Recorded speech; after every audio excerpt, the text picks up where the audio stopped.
اعوذ باللہ من الشیطان الرجیم بسم اللہ الرحمن الرحیم اللہم صلی علی محمد وعلی آل محمد۔ آج ہم سورۃ البقرہ کی آیت نمبر 21 سے 30 تک کا ترجمہ اور مختصر تفسیر بیان کریں گے۔ اللہ رب العزت سے دعا ہے کہ اللہ ہمیں اس کو صحیح صحیح بیان کرنے اور اس پر عمل کرنے کی توفیق عطا فرمائے۔ یا ایہا الناس اعبدوا ربکم الذی خلقکم والذین من قبلکم لعلکم تتقون۔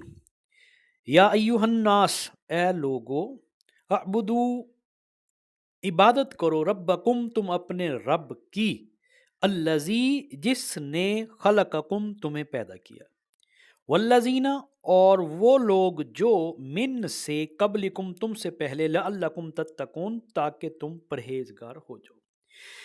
یعنی اے لوگو، بندگی اختیار کرو اپنے اس رب کی جو تمہارا اور تم سے پہلے لوگوں پر گزرے ہوئے ہیں ان سب کا خالق ہے، اور تمہارے بچنے کی توقع اسی صورت ہو سکتی ہے۔ یعنی اگرچہ قرآن کی دعوت تمام انسانوں کے لیے عام ہے، مگر اس دعوت سے فائدہ اٹھانا یا نہ اٹھانا لوگوں کی اپنی آمادگی پر اور اس آمادگی کے مطابق اللہ کی توفیق پر منحصر ہے۔ لہٰذا پہلے انسانوں کے درمیان فرق کر کے واضح کر دیا گیا کہ کس قسم کے لوگ اس کتاب کی رہنمائی سے فائدہ اٹھا سکتے ہیں اور کس قسم کے نہیں اٹھا سکتے۔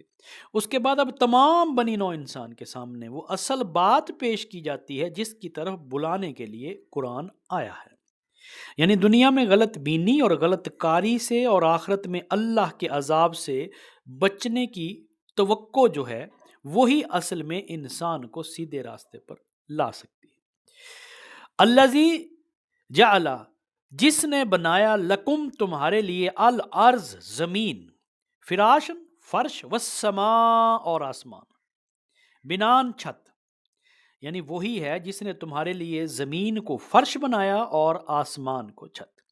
وَأَنزَلَ، اور اتارا، من السماء، آسمان سے، مان، پانی، فَأَخْرَجَ، پھر نکالے، بھی، اس کے ذریعے، من الثمرات، پھل، رزقاً، رزق، لکم، تمہارے لیے، یہ جو پھل ہے یہ رزق ہے تمہارے لیے، تو پس فلا تجعلوا، پس نہ بناؤ، نہ ٹھہراؤ، للہ، اللہ کے لیے، اندادن، کوئی شریک، وانتم تعلمون، اور تم جانتے ہو۔